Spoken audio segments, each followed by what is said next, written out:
ભાવનગર શહેરમાં જિલ્લા અને શહેર કોંગ્રેસના કાર્યકરો માટે એક સંવાદ કાર્યક્રમનું આયોજન કરવામાં આવ્યું હતું. ભાવનગર શહેરના શિવશક્તિ હોલ ખાતે જિલ્લા કક્ષાનો પ્રથમ સંવાદ કાર્યક્રમ યોજાયો હતો. ભાવનગરના શિવશક્તિ હોલ ખાતે યોજાયેલા સંવાદ કાર્યક્રમમાં પ્રદેશ અધ્યક્ષ શક્તિસિંહ ગોહિલ અને અમરેલીના ઉમેદવાર જેનીબેન ઠુમર ખાસ ઉપસ્થિત રહ્યા હતા. આ સાથે પક્ષના પૂર્વ પ્રમુખો અને પૂર્વ પદાધિકારીઓએ પણ હાજરી આપી હતી. કાર્યકરોને મજબૂત થવા માટે પ્રદેશ પ્રમુખે ટકોર કરી હતી. બુથ કક્ષાએ કોંગ્રેસ મજબૂત થાય તો 2027માં સરકાર બનવાની આશા પણ વ્યક્ત કરી હતી. ભાવનગર લોકસભાના મતદાનની પ્રક્રિયા પૂર્ણ થઈ ગઈ છે, ત્યારે પરિણામ પહેલા જ કોંગ્રેસ દ્વારા કાર્યકરોનો સંવાદ કાર્યક્રમનું આયોજન કરવામાં આવ્યું હતું. કોંગ્રેસ પ્રદેશ અધ્યક્ષ શક્તિસિંહ ગોહિલ અને અમરેલીના ઉમેદવાર જેનીબેન સહિત સ્થાનિક જિલ્લાના આગેવાનોની ઉપસ્થિતિમાં સંવાદ કાર્યક્રમ યોજાયો હતો. સંવાદ કાર્યક્રમમાં શક્તિસિંહ ગોહિલે પક્ષની નબળી કડી દર્શાવી, પરંતુ તો આ નબળાઈઓને દૂર કરવામાં આવશે તો 2027માં સરકાર આવશે તેવી વાત સામે મૂકી હતી. ભાવનગરના શિવશક્તિ હોલ ખાતે જિલ્લા કોંગ્રેસ સમિતિ દ્વારા સંવાદ કાર્યક્રમનું આયોજન કરવામાં આવ્યું હતું.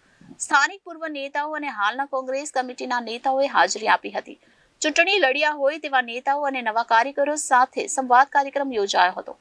કાર્યક્રમમાં પ્રદેશ અધ્યક્ષ શક્તિસિંહ ગોહિલ અને અમરેલી બેઠકના ઉમેદવાર જેનીબેન ઠુમર ખાસ ઉપસ્થિત રહ્યા હતા. પક્ષની અંદરની નબળાઈઓને લઈને શક્તિસિંહ ગોહિલે મંચ ઉપરથી કાર્યકરોને પ્રોત્સાહિત કર્યા હતા, જ્યારે જેનીબેન ઠુમરે પણ પોતાનો પક્ષ મૂક્યો હતો.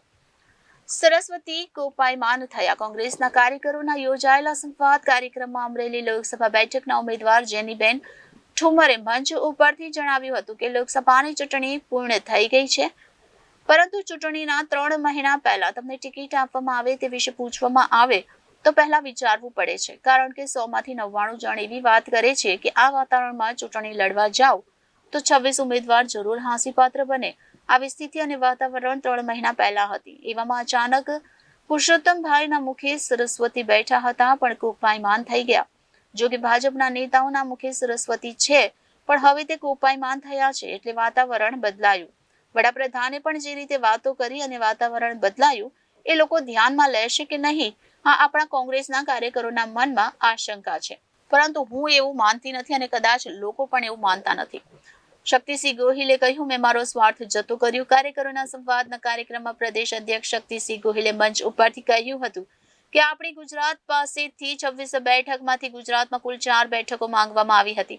તેમાં ભાવનગર, ભરૂચ અને અન્ય 2 બેઠક હતી, જેમાં જે આમ આદમી પાર્ટીએ માંગતા આપવામાં આવે તો સમાધાન થાય. ગઠબંધન તૂટે એટલે સમગ્ર નિર્ણય હાઈકમાન્ડ ઉપર છોડી દીધો હતો.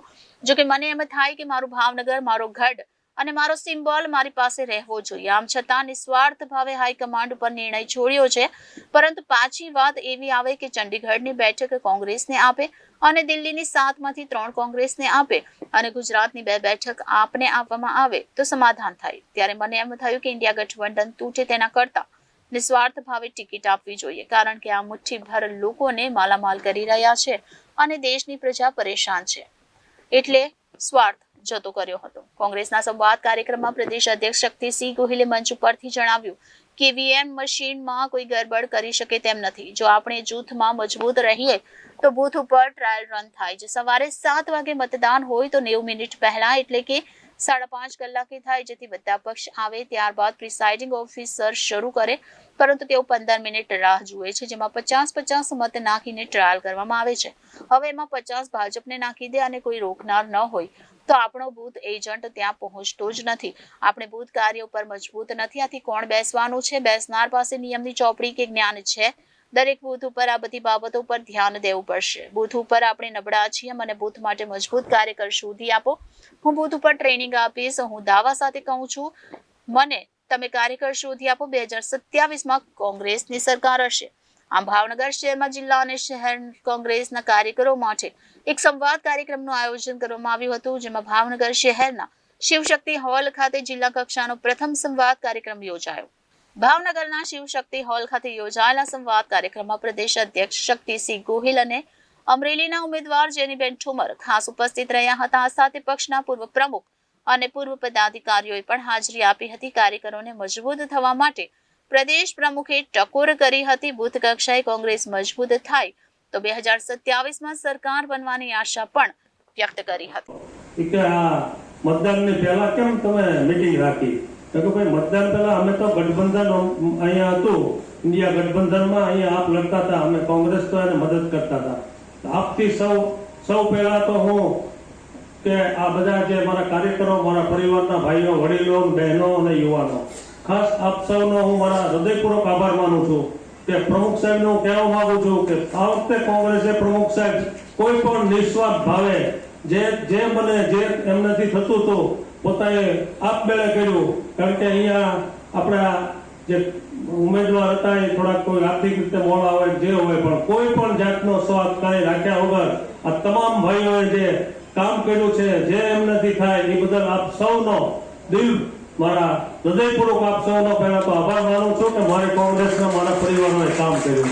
લિસ્ટ જાહેર કર્યું ત્યારે પ્રથમ દ્રષ્ટિએ ઉમેદવારો આ વખતે ઘણા સમય પછી ખૂબ સારા પ્રભાવશાળી હોદ્દાર લોકોના વચ્ચે રહીને મત લાવી શકે એવા ઉમેદવારો મૂક્યા. તે માટે હું પ્રદેશ સમિતિને પણ અભિનંદન આપું.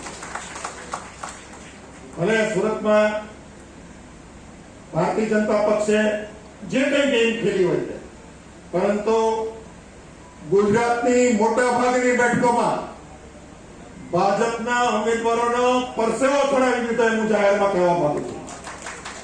વિજય કદાચ આપણને 5 કે 7 કે 8 બેઠકમાં ભલે મળે કે 10 બેઠકમાં મળે, એ વસ્તુ કોણ છે, પરંતુ લાંબા સમય પછી ખાસ કરીને 2 વખત એક પણ બેઠક જ્યારે ગુજરાતમાં કોંગ્રેસને નહોતી મળી, એના બદલે આ વખતે ગુજરાતની ભાજપની પોલીસ આઈબીના રિપોર્ટ એવા છે કે ઓછામાં ઓછી 4 થી 5 બેઠકો કોંગ્રેસ પક્ષને મળશે અને ભાજપના આગેવાનો પણ એવા સ્વીકારતા થયા છે કે કદાચ 5 થી વધુ બેઠકો પણ કોંગ્રેસને મળી શકે.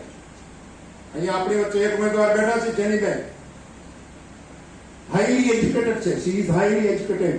લંડનમાં પોતે MBA ની ડિગ્રી મેળવેલી છે. આવા હાઈલી લિટરેટ ક્લાસ જેને કહી શકાય એવા આપણા મહિલા ઉમેદવાર અમરેલી સંસદીય ક્ષેત્રના કોંગ્રેસ પાર્ટી મૂક્યા અને જેની બેને બહુ જ ખુમારીથી અને ખૂબ જ જુસ્સાથી પ્રચાર કર્યો એનો હું પોતે સાક્ષી રહ્યો છું.